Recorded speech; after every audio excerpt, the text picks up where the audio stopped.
Pois mira, temos un montón de cousas diferentes, pero actualmente o que estamos facendo é un taller ao mes con diferentes rapaces e rapazas de Cambre, e o que facemos é reunirnos e valorar que cousas queremos facer, cando as queremos facer, como as queremos facer, e a partir de aí eliximos pois unha batería de experimentos como os que traemos hoxe aquí. E ti que pensas? Estás orgullosa? Sí, Me alegro moito.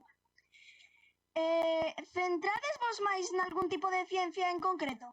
Pois non, a verdade, utilizamos calquera tipo de ciencia, ademais como somos unha asociación bastante grande, cando alguén ten unha idea e quere probar algo novo, sempre estamos abertos a probalos e sen ningún tipo de pecha nada.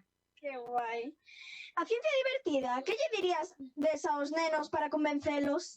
Pois mira, creo que un bo exemplo é Sabela que acaba de chegar e a súa primeira vez nunha feria, verdade? Gustache isto da ciencia? sí. Verdade, porque é unha nova forma, bueno, que ao final tamén a ciencia é práctica, é facer xogos, é facer cousiñas divertidas e non só un libro.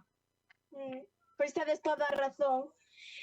En que os vedes traballando cando teñades 40 anos? Pois mira, eu xa son profe, espero que cando teña 40 eu siga sendo profe, estaré traballando, son profe de primaria, esperemos seguir ali. Ti que? En que te queres dedicar cando sexas profe? Profe. Ti tamén, ala, dúas profes na familia, que te parece?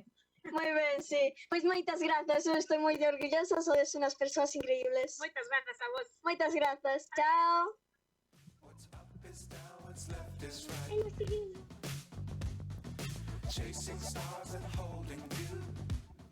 Vale, pois grazas, Elba. Tivemos un problema de, bueno, o botonciño. Nada, imos a esperar un ratiño que veñan agora os compañeros do Colexio Emilio González López e a nosas entrevistadoras Xoana Antía e Vera.